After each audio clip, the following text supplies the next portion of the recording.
Very good morning students, this is your Prasanna ma'am from NEET World. Now we are going to discuss most important and interesting session, that is about inheritance of two genes and exception of Mendelian principle, which is derived from two gene inheritance. So to understand this better, initially we should have a clear idea on dihybrid cross with respect to objective. Okay, in objective perspective we have to be clear about dihybrid cross. So to understand this, we know that in parental generation of Mendelian cross, always there is one homozygous dominant and one homozygous recessive parent, where we have pure lines, in the parental generation, which gives one gamete each. Each parent will give one gamete, and union of the gamete will give you the offsprings of F1 generation.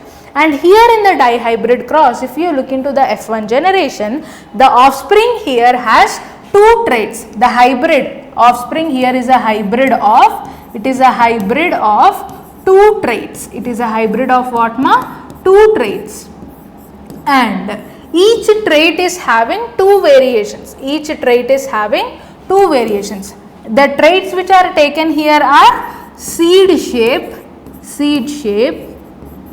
and the other is seed color, seed shape and seed color. Seed shape we have two variants. What are they ma? Round and wrinkled. Seed color we have two variants. What are they beta? Yellow and green. We have what? Yellow and green. So if you look here in F1 generation, what is the pattern of Mendelian cross? F1 generation will be self-fertilized. They are self-fertilized. As pea plants are bisexual or monoecious, F1 generation are subjected to self-fertilization. But to understand what are the types of gametes involved in self-fertilization, there is a formula to identify the types of gametes. There is a formula which is 2 to the power of n, which gives us how many types of gametes are involved in this self-fertilization. What is n over here? N is number of heterozygous alleles. N is what ma? Number of heterozygous alleles. Here if you see how many heterozygous alleles are there? 2. 1 and 2. Okay, 2 heterozygotes are there. So here 2 to the power of 2 will give you 4. How many set of gametes are there? Both for male and female it has 4 set of gametes for male and 4 set of gametes of female. How many types of gametes ma? 4. And here gamete square will give you the number of zygotes. How many gametes are formed? 4 gametes, and gamete square will give you the number of zygote or offsprings, that is 16 zygotes or 16 offsprings are formed in the F2 generation. How many ma? 16 zygotes or 16 offsprings are formed in the F2 generation. Is this clear beta? So all the possible zygotes or offsprings which are formed in the F2 generation, that you can clearly analyze or understand through this Punnett square. Now we will know phenotypic and genotypic ratio in a better way, where we can solve all the objectives just like that. So yes, if you see here, the phenotypic ratio of dihybrid cross is 9:3:3:1, that every one of us know, wherein 9 are round and yellow, 3 are wrinkled and yellow, 3 are round and green, and 1 is wrinkled and green. So of this, what is the possible combination or set of the numericals that are asked? From this 9, keep it in your mind, 1 is homozygous dominant beta. What is that? 1 is homozygous dominant. This one is homozygous recessive. 1 is homozygous recessive. And here 4 are heterozygous dominant. 4 are heterozygous dominant. And if you take two separate set of combinations, wherein one is heterozygous dominant and the other is homozygous dominant, and the other one is homozygous dominant and the other is heterozygous dominant, on total you will get 9 round and yellow seeds. Okay, in this genotypic pattern is as such. So if you take these three also, one is homozygous recessive and homozygous dominant. Here also one is homozygous dominant, homozygous recessive. Whereas two other combinations are this is the pattern of two other combinations, where one is homozygous recessive and the other is heterozygous dominant. Here also one is heterozygous dominant and the other is homozygous recessive. Clear beta? So this you have to keep it in your mind so that you can solve the numericals very easily. If at all the question is asked, how many heterozygous dominant genes or heterozygous dominant zygotes are formed in the F2 generation of the dihybrid cross? Just if you remember this table, you can easily say 4 heterozygotes. Okay. How many combinations wherein one is homozygous recessive and the other is homozygous dominant? Homozygous recessive, homozygous dominant, you will see 2. Understood? So this is the way you can solve the numericals easily if you remember this pattern or this arrangement of zygotes, where you can understand this more clearly keeping the Punnett square in front of you. You can take a screenshot of this as well. Clear ma? So now what is the genotypic ratio? What is a genotypic ratio? Genotypic ratio is, just a second, yeah. Genotypic ratio, if you square the monohybrid cross genotypic ratio, you will get the dihybrid cross. 1:2:1:2:4:2:1:2:1. Just square the genotypic ratio of monohybrid cross, you will get the genotypic ratio of dihybrid cross. I hope this is clear. Now we will go into law of independent assortment.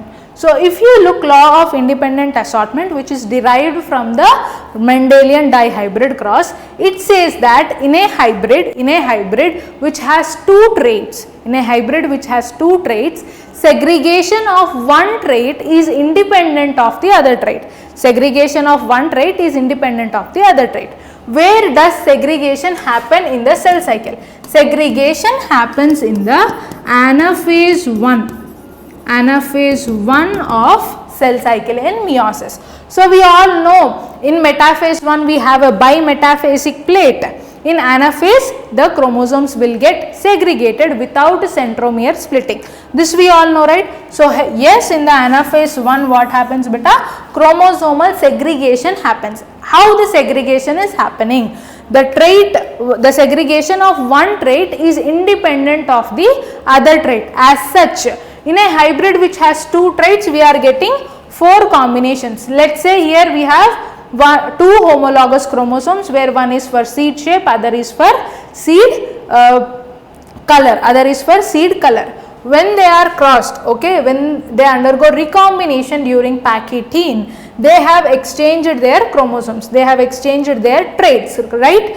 And after Pachytene and after the completion of prophase 1, it is metaphase wherein bimetaphasic plate is formed, and it is in anaphase 1 wherein the chromosomes are segregated independently, As such, you will get this pattern or this forms of chromosome. One is capital R capital Y, the other is small r capital Y, the other is capital R small y, and the one is recessive, that is small r small y. So here in the time of segregation also, there all the possible combinations of factors are in equal frequency, wherein each gamete, when 4 sets of gametes are possible or 4 sets of gametes are formed, each gamete frequency is 25%. Each gamete frequency is how much beta? 25%. So with this we can understand that all the possible pair of alleles or pair of factors are in equal frequency. They are in what ma? Equal frequency. Clear? Next. So yes, polygenic inheritance. This is deviating Mendelian law of independent assortment and law of dominance as well. We have clearly understood that from the Mendelian principles that each trait will have two alternate alleles, right? Each trait will have two alternate alleles. But if we consider few traits like skin color or height of human or kernel color in corn, there are a wide range or broad spectrum of variants, you can see broad spectrum of variations. And here each trait is controlled by many genes. That is why it is called as what beta? Polygenic inheritance, wherein each trait is controlled by more genes, two or more genes. That is why those traits are called as polygenic traits. That is why those traits are called as what beta? Polygenic traits. And this also violates law of independent assortment.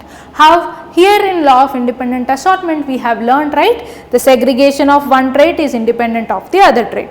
But here in the polygenic inheritance, if dominant alleles are there, so dominant alleles of polygenic inheritance, they will show multiple or cumulative effect. They will show what more? Multiple or they will show additive or cumulative effect. What they will do? They will show additive or cumulative effect. This we will understand more clearly by taking the example in the next slide. As of now, do remember these traits are controlled by two or more genes. That is why these traits are called as what, Nana? Polygenic traits, and inheritance of polygenic traits is called as polygenic inheritance. This is also called as quantitative inheritance because the dominant alleles will show combined effect or cumulative effect. And the genes involved in polygenic inheritance are called as polygenes, wherein multiple genes or many genes are involved to show one trait or one character. Okay, examples of polygenic inheritance include skin color in humans, height in humans, and kernel color in wheat or corn. And now if you see, parents, of course they are of homozygous. One is albino, completely fair, one is negro, dark. A cross or fertilization between these two variants of traits will give us all intermediate traits,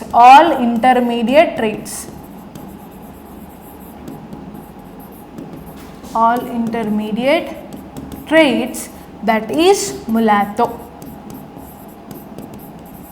Clear beta? So these intermediate traits are also of many variations. Remember one thing, the dominant alleles showing cumulative effect, which means here in the first variation if you see, all the dominant set of alleles is giving complete negro and black color. Only 5 dominant, here how many dominant alleles are there beta? 6 dominant alleles is giving complete negro and black color. If there are 5 dominant alleles, very dark color. So here all the dominant alleles are showing the combined effect, which is called as cumulative or additive effect.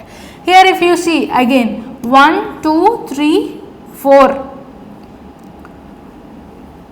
I will write it here, 1, 2, 3 and 4. 4 dominant alleles are there, dark color. Here 3 dominant alleles, mulattoes. Here only 2 dominant alleles fair, 1 dominant allele very fair, no dominant albino. Clear ma? So here amount of or the number of dominant alleles is deciding the melanin pigment secretion. Okay, if complete dominant alleles are there, complete melanin pigmentation will be there and they are negro. As the dominant allele number is decreasing, the color is being decreased and they are getting more fair. So this means all the dominant alleles, they are showing the combined effect of melanin pigment. Clear? I hope you understand.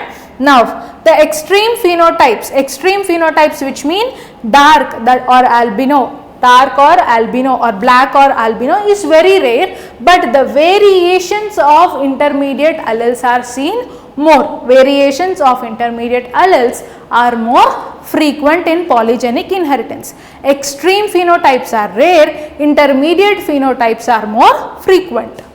So now if you see the graph of polygenic inheritance, we have already discussed the extreme phenotypes are rare, wherein black and extremely fair, that is albino, is 1. Next, very dark and very fair are of 6. Next, dark and fair are 15, and mulattoes